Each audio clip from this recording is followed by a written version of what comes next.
যুদ্ধবিরতির আলোচনা এগিয়ে নিতে মস্কোর কাছে নতুন একটি শান্তি প্রস্তাব পাঠিয়েছে কিয়েভ। শনিবার এক ভিডিও বার্তায় এমন কথা জানালেন ইউক্রেনের প্রেসিডেন্ট ভলোদিমির জেলেনস্কি, যেখানে তিনি বলেন আগামী সপ্তাহে বৈঠকে বসার জন্য প্রস্তুত তার দেশ। একথা ক্রেমলিনকে জানিয়ে দেওয়া হয়েছে। এ সময় নির্বিচারে মানুষ হত্যা বন্ধ, বন্দি বিনিময় এবং নিরীহ শিশুদের ইউক্রেনে ফেরানোর সিদ্ধান্ত টালবাহানা না করতে রাশিয়ার প্রতি আহ্বান জানান তিনি। জেলেনস্কি বলেন, প্রয়োজনে রুশ প্রেসিডেন্ট ভ্লাদিমির পুতিনের সাথে মুখোমুখি আলোচনায় তৈরি আছেন তিনি।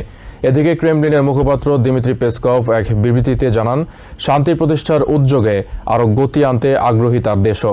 এর আগে 50 দিনের মাঝে যুদ্ধবিরতিতে পৌঁছাতে সময়সীমা বেঁধে দেন প্রেসিডেন্ট ডোনাল্ড ট্রাম্প। অন্যথায় রাশিয়ার ওপর শতভাগ শুল্ক আরোপের হুঁশিয়ারি দেন তিনি।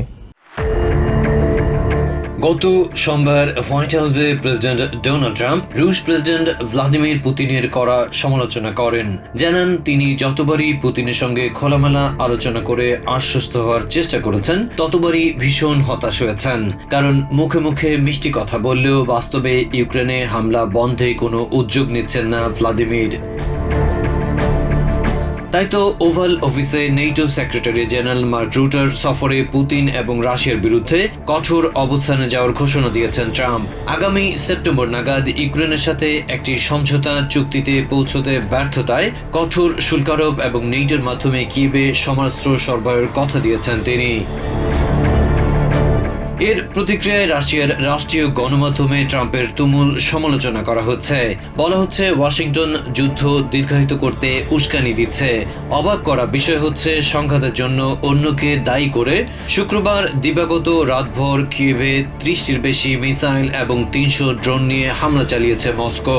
বিষয়টি নিয়ে সামাজিক মাধ্যমের এক ভিডিও বার্তায় ক্ষোভ ঝেড়েছেন ইউক্রেনের প্রেসিডেন্ট ভ্লাদিমির জেলেনস্কি। এরপরও শনিবার তিনি জানিয়েছেন, যুদ্ধবিরতির আলোচনা এগিয়ে নিতে মস্কোর কাছে নতুন একটি শান্তি প্রস্তাব পাঠিয়েছে কিয়েভ। জেলেনস্কি বলেন, আগামী সপ্তাহে বৈঠকে বসার জন্য প্রস্তুত তার দেশ। একথা ক্রেমলিনকে জানিয়ে দিয়েছেন তার defence council secretary Rustam Umerov.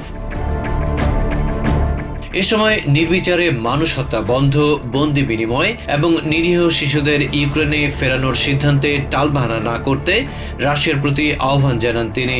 Zelensky বলেন, প্রয়োজনে পুতিনের সাথে মুখোমুখি আলোচনায় তৈরি আছেন তিনি। ওদিকে ক্রেমলিনের মুখপাত্র দিমিত্রি পেসকভ এক বিবৃতিতে জানিয়েছেন, শান্তি প্রতিষ্ঠার উদ্যোগে আরও গতি আনতে আগ্রহী তার দেশও। Adib Mohammad, TVN24 news desk.